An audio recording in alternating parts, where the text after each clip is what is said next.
તો ગુજરાત સહિત રાજસ્થાનમાં પણ મેઘ તાંડવના દ્રશ્યો સર્જાયા। રાજસ્થાનના અનેક જિલ્લામાં જોરદાર વરસાદને લઈને રેડ એલર્ટ જાહેર કરાયું છે। તો બાંસવાડા જિલ્લામાં છેલ્લા ઘણા સમયથી વરસી રહેલા વરસાદે આફત સર્જી દીધી છે।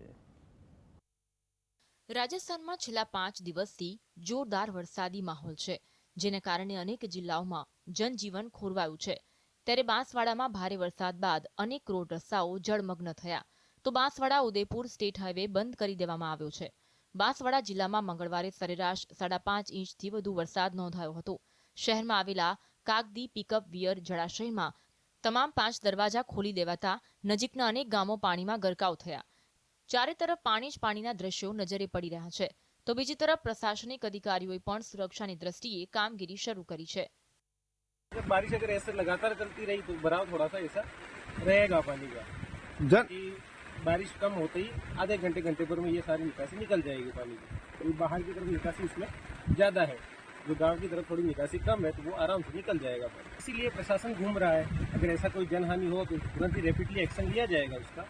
इसीलिए प्रशासन हम आगे पीछे गाँव में विजिट किया जा रहा है बार बार। રાજસ્થાનમાં છેલ્લા 5 દિવસથી સતત વરસાદ ચાલુ છે।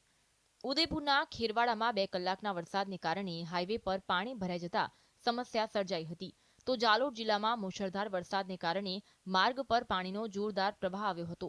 જોવા જઈએ તો હાલ બાંસવાડાના અનેક વિસ્તારમાં પાણી ભરાઈ જતા લોકોને ખૂબ જ મુશ્કેલી અનુભવાઈ રહી છે। पानी में बाढ़ जैसे हालात हो गए हैं और हर आदमी के आने जाने में बिल्कुल समस्या है और बच्चों के लिए विशेष यहाँ पानी विशेष समस्या है। इसके हालात ऐसे होंगे क्या मालूम बच्चे स्कूल पढ़ने जा सके कि नहीं जा सके, ऐसे हालात हो गए। बाढ़ जैसे बिल्कुल हालात है चारों तरफ पूरे गांव में।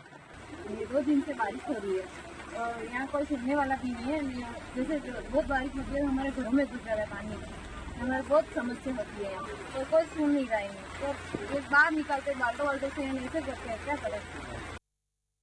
બીજી તરફ હવામાન વિભાગ તરફથી મળેલી માહિતી અનુસાર 29 અને 30 ઓગસ્ટ દરમિયાન કોટા, ઉદયપુર અને જોધપુર ડિવિઝનના ઘણા ભાગોમાં ભારેથી અતિભારે વરસાદ પડવાની સંભાવના છે। આ જિલ્લાઓના કેટલાક સ્થળોએ 200 મિલીમીટરથી વધુ અને ભારે વરસાદની પ્રબળ સંભાવના છે। આ સિવાય 31 ઓગસ્ટથી ભારે વરસાદની ગતિવિધિઓમાં ઘટાડો થશે। બ્યુરો રિપોર્ટ, જી।